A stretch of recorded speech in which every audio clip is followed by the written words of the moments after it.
slid, using the vines he had identified earlier as a rappel line. He hit the ground behind the supply tents. Scout was alone. He was frantically typing on a laptop set up on a crate, his back to Izuku. Command, this is Outpost 4. Taking fire. Requesting backup. Izuku moved. He stayed in the blind spot created by the stack of crates. He breathed in. Out. He stepped out. Don't move, Izuku said calmly. Scout spun around, reaching for a pistol on the table. Izuku was faster. Not because of a quirk, but because he had anticipated the move. He kicked the table leg. The table buckled, sending the laptop and the gun sliding to the ground. Scout scrambled back, eyes wide. You! The vessel! He raised his hand.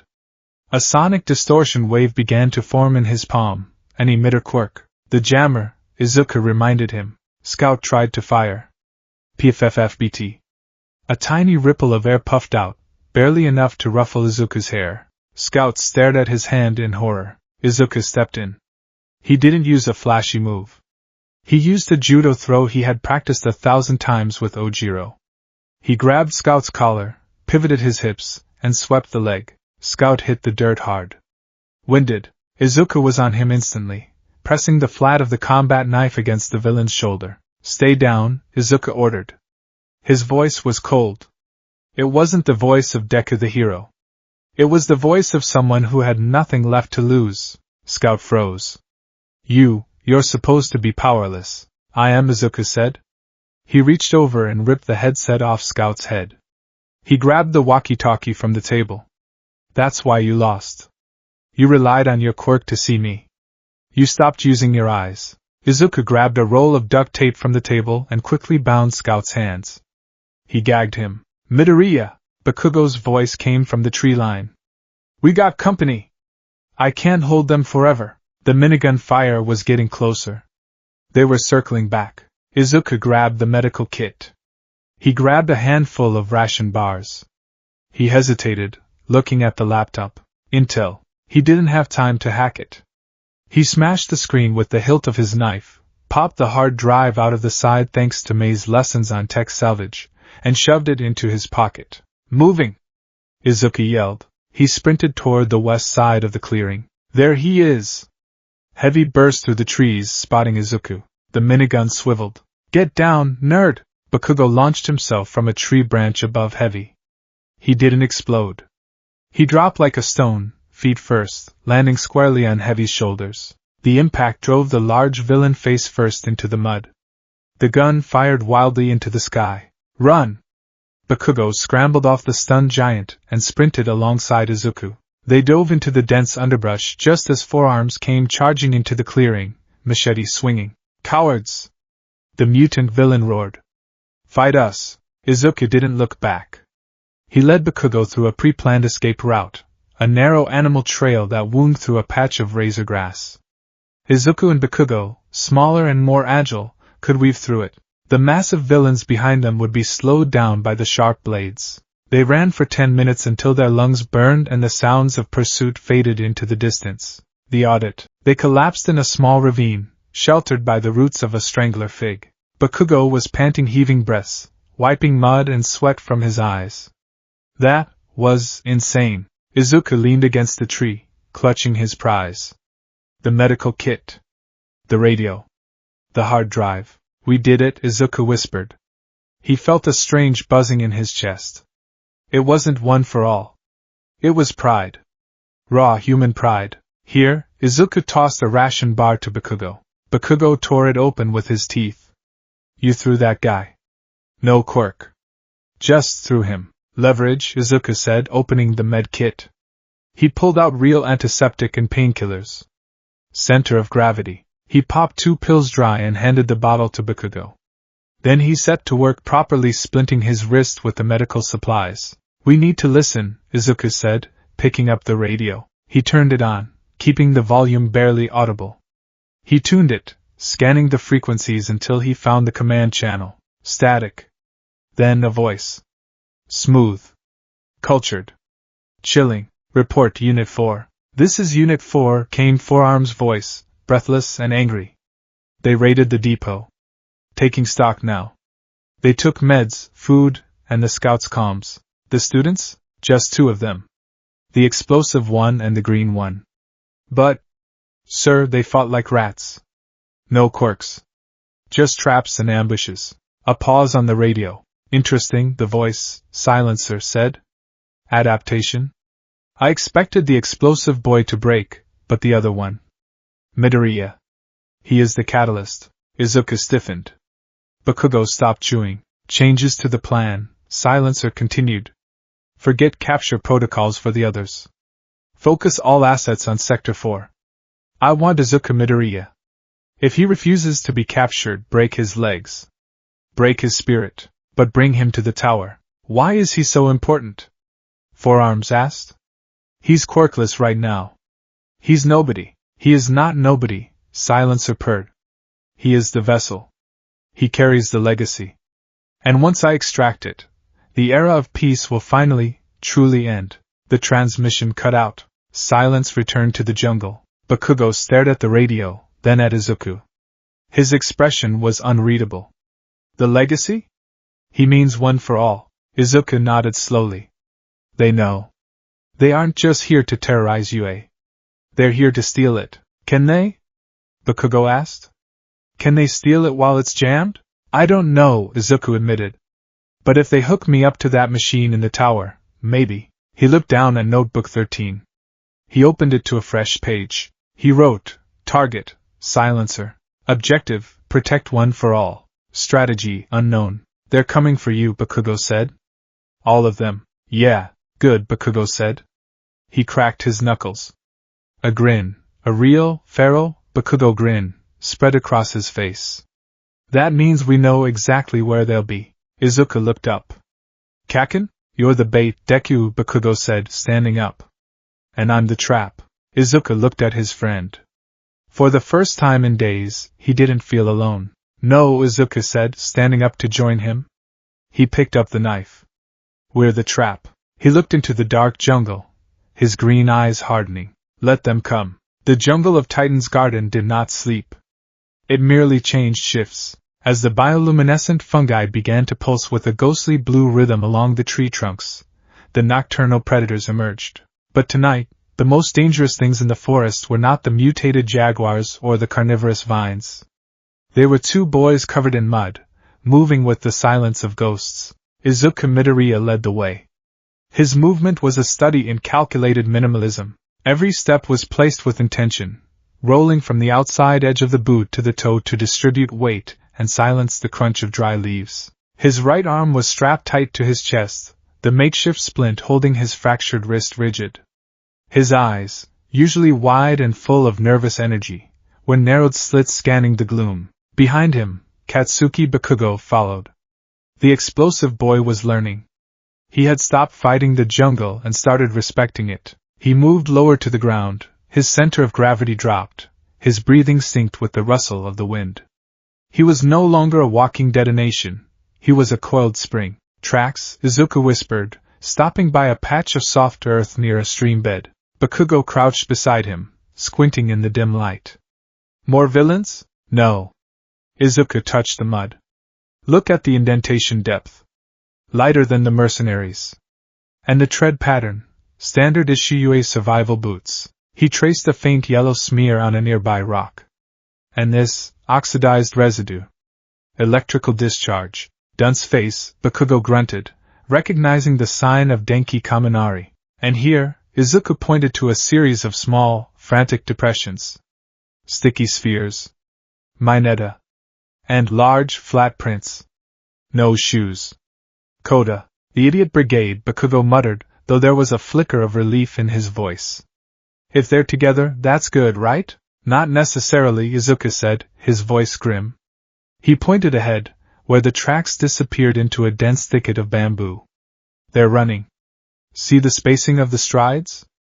Panic. They aren't moving tactically. They're fleeing. Fleeing from what? Izuku stood up, tilting his head. He closed his eyes, stripping away the visual noise to focus on the auditory. The wind. The river. The hum of the jammer tower in the distance. And something else. A low, rhythmic thumping. Walkers, Izuku said. Exoskeletons. The villains are using mechanized suits to navigate the rough terrain. They're hurting them. Hurting them where? There's a box canyon about 2 kilometers north, Izuku said, recalling the map he had memorized from the stolen data. Steep cliffs on 3 sides. One way in, no way out. It's a dead end. Bakugo cracked his knuckles. Then let's go break some robots. No, Izuku said sharply. Bakugo bristled. Ha! We don't break them, Kaken. Not head on. If they have mechs, they have heavy ballistics. If we charge in, Kaminari and the others get caught in the crossfire. We can't shield them. We can't block bullets. Izuku turned to Bakugo. The moonlight caught the hard edge of his jaw. He looked older. The softness that usually defined Deku, the rounded edges of his anxiety, had been carved away by the last 24 hours. We have to use the old ways, Izuku said. The old ways? Bakugo scowled. What the hell is that? Some nerd history lesson? Guerrilla warfare, Izuku replied, checking the battery on the stolen walkie-talkie. Before Quirks, when armies were outmatched, they didn't fight force with force. They fought with confusion. They fought with fear. Izuku looked into the dark bamboo forest. We're going to make them think they aren't hunting 3 scared students. We're going to make them think they're trapped in here with a monster. Part 2, The Dead End. Denki Kaminari was hyperventilating. He sat with his back against the cold stone wall of the canyon, his knees pulled to his chest. His hands were shaking so hard he could barely hold his own knees. Every few seconds he would try to summon a spark, just a little zap, something to prove he wasn't useless. But the jammer field swallowed it whole. All he got was a painful cramp in his forearm and a static headache. It's over, Mineta moaned, curled into a ball next to him. We're gonna die here. I never even got a girlfriend. I'm going to die a virgin in a jungle. Quiet, please, Koda whispered, his voice trembling. He was standing near the entrance of the canyon, peering into the darkness. The large, gentle boy looked terrified. He had tried to call the birds, to ask the insects for help, but the animals on Titan's garden were wrong. They were mutated, angry, and unresponsive to his Ani voice. He was just a big target now. They're coming, Koda squeaked, backing away. From the tree line at the mouth of the canyon, lights appeared. Harsh, white floodlights that cut through the darkness. Thump. Thump. Thump. 3 mechanized suits emerged. They looked like walking tanks, bulky, industrial loaders modified with armor plates and weapon mounts. They stood 12 feet tall, their hydraulic servos hissing with every step. Flanking them were 6 infantry soldiers, rifles raised. End of the line, kids, a voice amplified by a loudspeaker boomed from the lead mech. Surrender now, and we won't break your legs. Kaminari scrambled up, pressing himself against the rock wall. What do we do? What do we do? I have some sticky balls left. Mineta cried, plucking a sphere from his head. He threw it. It sailed through the air and bounced harmlessly off the armored plating of the lead mech. The pilot laughed, a metallic, grinding sound. Cute. The mech raised its right arm. A rotary cannon spun up. Fire a warning shot, the pilot ordered. Shred the rocks above their heads. Let them taste the dust. The infantrymen leveled their rifles. Kaminari squeezed his eyes shut. This is it. I can't do anything. I'm just a battery without a charge. He waited for the thunder of the gun. It never came. Instead, a different sound tore through the canyon. KZZZZZTT. Feedback. High-pitched and screaming. It came from the radios on the soldiers' vests. It came from the external speakers of the mechs. It was a piercing shriek that made everyone, villains and students alike, clap their hands over their ears. Then, the feedback cut out, replaced by a voice. It wasn't the smooth voice of Silencer. It was distorted, guttural, and frantic. Command. This is Patrol Unit 7. We're under attack.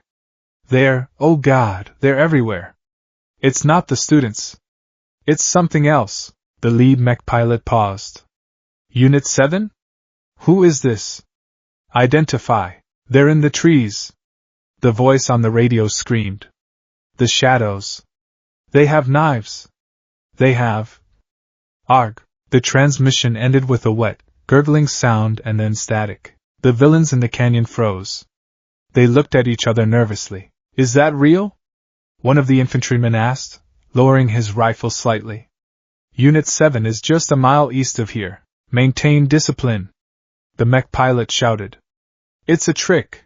But the seed of doubt had been planted. Then came the smoke. From the cliffs above the canyon entrance, the high ground the villains had neglected to secure, thick, black smoke began to pour down. It wasn't natural smoke. It smelled acrid, like burning rubber and sap. Gas! A soldier yelled. Masks on! In the confusion, as the soldiers fumbled for their gas masks, a shadow dropped from the cliff face. It didn't land with a crash. It landed on the top of the rear mech. Contact! Rear guard! The shadow moved with terrifying speed. It jammed a metal rod into the exposed hydraulic joint of the mech's knee. Crunch. Hydraulic fluid sprayed out like arterial blood. The mech buckled, listing to the side. Get it off me! The pilot screamed, thrashing the machine. The shadow leaped off the falling mech and vanished into the smoke. Who was that? Kaminari gasped, squinting into the gloom. Fire into the smoke! The lead pilot roared. Light it up! The soldiers opened fire blindly. Bullets sparked against the canyon walls, ricocheting dangerously. Stop shooting, you idiots! The pilot yelled. You'll hit the... Over here! A voice shouted from the left flank. The soldiers spun. A figure burst out of the smoke. It wasn't the shadow. It was Bakugo. He didn't have his explosions. He had a heavy, rusted pipe he had scavenged from the supply depot debris. He swung it like a baseball bat. Clang! The pipe connected with the helmet of the nearest soldier. The man went down instantly. Bakugo didn't stop. He used the momentum to spin, sweeping the legs of a second soldier. Die, trash! Bakugo roared. Target acquired. The second mech turned, aiming its cannon at Bakugo. But before it could fire, something small and round sailed out of the darkness and landed in the intake vent of the mech's engine. A glass bottle. Filled with sap and cloth. A Molotov cocktail. FOM. Flames erupted from the mech's exhaust port. The engine choked, starved of oxygen. The machine wheezed and powered down, freezing in place. 2 down! Izuku's voice cut through the chaos. It came from everywhere and nowhere, bouncing off the canyon walls. The lead pilot, now the only one fully operational, panicked. He spun his machine in a circle, trying to find the source. Show yourself, Kaminari! Izuku yelled. The water! Kaminari looked down. The canyon floor was damp, with shallow pools of water collecting from the earlier rain. The remaining soldiers were standing in it. The mech's metal feet were submerged in it. I can't! Kaminari shouted back. The jammer! You don't need a bolt! Izuku shouted, appearing suddenly on a rock ledge 20 feet up. He held a thick bundle of copper wire in his good hand, stripped from the destroyed supply depot. You just need a connection. Izuku threw the wire. One end was weighted with a heavy nut. It unspooled in the air, landing draped over the exposed power coupling of the disabled, burning mech. The other end landed in the water at Kaminari's feet. The mech is a battery! Izuku screamed. Ground it! Kaminari's eyes went wide. He understood. The mech wasn't dead, its core was still active, leaking energy. Kaminari grabbed the wire. He didn't need to generate electricity. He just needed to be the conduit. He channeled his quirk, not to push out, but to pull through. He acted as the switch. Yay! Kaminari shrieked. He slammed the wire into the water. Zap! The residual energy from the mech's fusion cells surged through the wire, through the water, and into the soldiers standing in the puddles. It wasn't a lethal voltage. Izuku had calculated the resistance, but it was enough. The soldiers seized up, dancing the electric jitterbug, before collapsing into the mud unconscious. The lead pilot, seeing his squad down and his flankers destroyed, made a tactical decision. He turned his mech toward the canyon exit and ran. We let him go? Bakugo asked, panting, standing over a groaning soldier. We let him spread the fear, Izuku said, sliding down the rock face to join them. Part 3. The look in his eyes. Silence returned to the canyon, broken only by the crackling of the small fire on the disabled mech and the heavy breathing of the students. Kaminari stared at his hands. They were smoking slightly. I did that, Physics, Izuku said, walking over to them. Kaminari and Mineta looked up. And then they flinched. This wasn't the Izuku Midoriya they knew. The boy standing before them was covered in mud and soot. His Yui uniform was torn, revealing bruises and improvised bandages. His right arm was strapped to his chest. He had a combat knife on his belt and a villain's tactical radio clipped to his shoulder. But it was his eyes that scared them. They were calculating. Cold. They were scanning Kaminari and Mineta not as friends, but as assets. Are you guys injured? Izuku asked. No, Kaminari stammered. Just tired. Scared. Good. Can you walk? Yeah, then we move. The pilot will report back. We have 10 minutes before they carpet bomb this grid. Izuku turned and started walking toward the bamboo forest. He didn't wait to see if they were following. Wait! Mineta cried, scrambling up. Midoriya! What is going on? Where are the teachers? Why can't we use our quirks? Izuku stopped. He didn't turn around fully, just glanced over his shoulder. The teachers are cut off. Our quirks are jammed. We are on our own. But how did you do that? Mineta pointed at the burning mech. You're quirkless. You're useless without your power. Bakugo stepped forward. He loomed over Mineta, his expression dark. Watch your mouth, great for brains. It's okay, Kaken, Izuku said softly. He turned to face them. I am quirkless, Izuku said. I was quirkless for most of my life.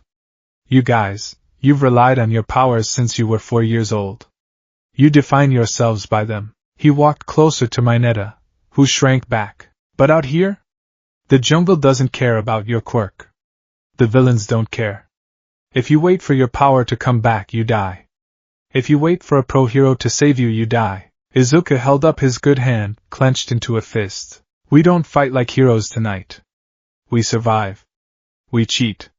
We hide. And we win. Koda looked at Izuku. The shy boy saw something the others didn't. He saw the tremble in Izuku's hand. He saw the terror hidden deep behind the green eyes. Izuku wasn't fearless. He was just managing the fear better than anyone else because he had lived in fear his whole life. Koda nodded slowly and stepped in line behind Izuku. Kaminari swallowed hard. He looked at the disabled mech, then at the back of the boy he used to call Plane. Okay. Lead the way, Midoriya. Part 4, Notebook 13. The classroom. They marched for an hour, putting distance between themselves and the canyon. Izuku led them to a location he had scouted earlier, a hollowed-out cavern beneath the root system of a massive banyan tree. It was dry, hidden from aerial view, and defensible. Inside, Izuku ordered. Keep voices low. The group collapsed onto the dry earth. They were exhausted, hungry, and emotionally drained. Izuku didn't rest. He immediately began checking the perimeter, setting tripwires made of vines and dry leaves. Midoriya, Kaminari said, breaking the silence. You said we have to survive. But how? I can't shoot. Mineta can't stick anything. Koda can't talk to these monster bugs. Izuku finished setting a snare and walked back to the center of the hollow. He sat down and pulled out the battered notebook. Notebook 13, Izuku said, tapping the cover. Terrain analysis and quirk synergy. He opened it to a fresh page. We stop thinking about what your quirks are, Izuku said, looking at Kaminari. And start thinking about what they do physically. I told you, I'm jammed, Kaminari said miserably. I'm just a tingle. You're a capacitor, Izuku corrected. Even jammed, your body has a higher electrical resistance than a normal human. You can handle live wires. You can act as a fuse. We can use that to bypass electronic locks or, like back there, short-circuit equipment without frying yourself. Izuku turned to Mineta. Mineta. Your spheres. Even if you can't throw them fast, are they still sticky? Yeah, Mineta sniffled. They're stuck to my head. And they bounce, Izuku noted. They absorb kinetic energy. We don't use them to trap villains. We use them to build barricades. We use them to pad our armor. If we line our clothes with them, bullets might not penetrate. They'll get caught in the viscosity. Mineta blinked. Instant body armor? Exactly. Izuku looked at Koda. Koda. The animals here are mutated. They're aggressive because they're in pain. The quirk radiation causes constant adrenal spikes in their systems. Koda looked sad. They hurt? Yes. But you have an voice. Even if you can't control them, can you soothe them? Can you project a frequency that calms the adrenal spike? Koda thought about it. I usually just ask them to do things. I never tried just singing to them. Try it, Izuku said. If we can pacify the wildlife, the jungle becomes safe for us and dangerous for the villains. We become part of the ecosystem. Izuku looked at the group. You aren't powerless. You just have to change the application. We are Class 1A. We adapt. Plus Ultra. Bakugo, leaning against the root in the corner, scoffed. but there was a smirk on his face. Not a bad speech, nerd. A bit preachy though. I learned from the best, Izuku said, a faint, genuine smile touching his lips for the first time in hours. Part 5, The Interrogation. The peace didn't last long. Izuku's radio crackled. He snatched it from his belt, holding it up. Sector 4 sweep is negative, a voice reported. But we found something interesting in Sector 2. A cave. We have visual on the girl. Izuku froze. Pink skin. Horns. And the one with the tail. They're trying to move a wounded. Looks like the bird-headed kid. Ashido. Ojiro. Tokoemi. Do we engage? No, Silencer's voice cut in. Use them. Set up a perimeter. Let them think they're safe. Then squeeze. The screams will draw the others out. Izuku clicked the radio off. His hand was shaking. They have Mina, Kaminari whispered, horror dawning on his face. And Tokoemi is hurt. We have to go, Mineta said, standing up. We have to help them. Sit down, Bakugo barked. But, we go there now, we walk into a trap, Izuku said, his voice cold again. He was staring at the map in his notebook. Sector 2 is the marshlands. Slow movement. Poor visibility. Perfect for an ambush. So we just leave them? Kaminari asked, tears welling up. No, Izuku said. He stood up. We don't leave them. But we don't rush in either. He looked at his team. Kaminari. I need you to strip the wiring from that radio you're holding. We're going to build a taser. Mineta. I need as many spheres as you can produce without passing out. Koda. I need you to find me a horned beetle. A big one. Bakugo. Bakugo pushed himself off the wall. Yeah? Izuku looked at the map, then at Bakugo. We're going to start a fire. A fire? Bakugo raised an eyebrow. In a wet jungle? Not a forest fire, Izuku said. A signal fire. But not for help. Izuku's eyes darkened. We're going to make them think All Might is on the island. Part 6. The Art of War. The preparation took an hour. It was frantic, desperate work. Kaminari stripped wires with his teeth. Mineta plucked spheres until his scalp bled. Koda hummed a low, vibrating tune into a hollow log, eventually coaxing a massive, chitinous beetle out of the earth. Izuku orchestrated it all like a conductor. The plan is deception, Izuku explained as he lashed Mineta's spheres to a large piece of bark using vines. Silencer wants to draw us out with screams. We're going to draw him out with a symbol. What symbol? Kaminari asked. Izuku pointed to the sky. The clouds were breaking. The moon was full. Bakugo. You still have those flares Aizawa gave us? Yeah. I give up flares. I ain't using them. We are, Izuku said. But not to surrender. He turned to Koda. Can that beetle fly? Yes, Koda nodded. He's very strong. Good. Izuku taped the flare to the beetle's underside. He then attached a long fuse made of dry moss and gunpowder scrounged from the bullets in the magazine Izuku had stolen from the supply depot. Koda asked him to fly to the top of the jammer tower. Can he do that? He says, the tower hums. It hurts. But he will do it for a berry. Izuku handed Koda a ration bar. Give him the whole thing. They moved out. They reached the edge of Sector 2. The marsh was a nightmare of mist and sinking mud. Through the gloom, they could see the silhouette of a cave entrance, guarded by 4 villains with night vision gear. Inside the cave, faint sounds of distress could be heard. Their bait, Bakugo whispered. Classic honeypot. Ready? Izuku asked. Koda whispered to the beetle in his hands. The massive insect chittered, spread its wings, and took off. It buzzed silently upward, disappearing into the night sky, heading toward the pulsing purple light of the jammer tower in the center of the island. Wait for it, Izuku whispered. They waited. 1 minute. 2. High above the island, near the summit of the tower, a red light sparked. FZZZT. The flare ignited. But because it was attached to the beetle, and the beetle was flying erratically around the tower, the light didn't just hang there. It swooped. It dived. It spiraled. From the ground, it looked like a streak of red energy moving with purpose. Look up! Izuku shouted into the stolen radio, miming a villain's voice. Air support. We have an intruder in the airspace. It looks like a hero. The villains guarding the cave looked up. What the hell is that? Is that Endeavor? No, he flies with fire. It's fast.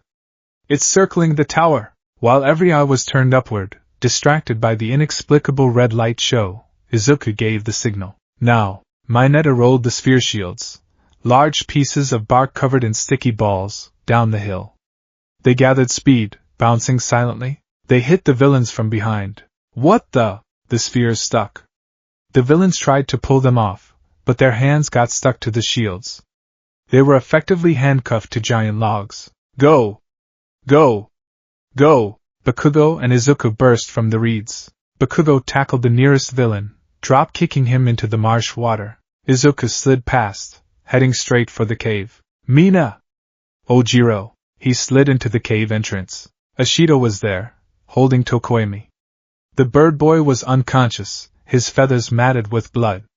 Ojiro was guarding them, his tail limp. Midoriya! Ashido gasped. You came. Can you move? Izuku asked urgently. Tokoemi can't. His leg is bad. Kaminari! Izuku yelled. Kaminari and Koda ran in. They were carrying a makeshift stretcher made of bamboo and vines. Load him up! Fast! Outside, the villains were recovering. One of them managed to rip his hand free from the sticky sphere, losing a patch of skin in the process. He raised his rifle. They're rescuing the prisoners. Fire! He aimed at the cave entrance. Click! Nothing happened. The villains stared at his gun. The chamber was jammed with a thick, purple slime. From the shadows, Mineta gave a thumbs up, looking terrified but triumphant. He had managed to flick a sphere directly into the ejection port, while the villain was distracted. My gun! It's gummed up! Retreat! Izuku ordered. Into the mist, the group grabbed the stretcher and ran out the back of the cave, plunging deeper into the swamp where the heavy villains couldn't follow. Part 7. The Weight of Command. They didn't stop running until they reached high ground. They found a dense grove of redwoods far from the marsh. The adrenaline was fading, replaced by the crushing weight of exhaustion. Ashido was crying, hugging Kaminari. Ojiro was thanking Bakugo, who was grumpily waving him off. Izuku knelt beside Tokoemi. He checked the bandages on the bird boy's leg. It was a nasty gash, but the bleeding had stopped. He'll live, Izuku said, standing up. But he needs real medical attention. We all do. He looked around the group. There were 8 of them now. Izuku, Bakugo, Kaminari, Mineta, Koda, Ashido, Ojiro, Tokoemi. Nearly half the class. They were all looking at him. It wasn't the way they used to look at him. It wasn't pity. It wasn't friendly rivalry. It was expectation. What's the plan, Midoriya? Ojiro asked, leaning on his tail. Where do we go next? Izuku felt a heavy weight settle on his shoulders. It was heavier than One for All. It was the weight of lives. He looked at his broken arm. He looked at Notebook 13, now thick with new notes. We can't just hide anymore, Izuku said quietly. We have the numbers. We have the intel. He looked toward the center of the island. The jammer tower pulsed, mocking them. Silencer said he wants me, Izuku said. He wants One for All. Gasps rippled through the group. They didn't know the secret, not fully, but they knew the villains were targeting him. If he wants me, Izuku said, his voice hardening, I'm going to give him exactly what he wants. He turned to Bakugo. Notebook 13, page 42. Operation Trojan Horse. Bakugo grinned. It was a sharp, dangerous grin. You crazy bastard.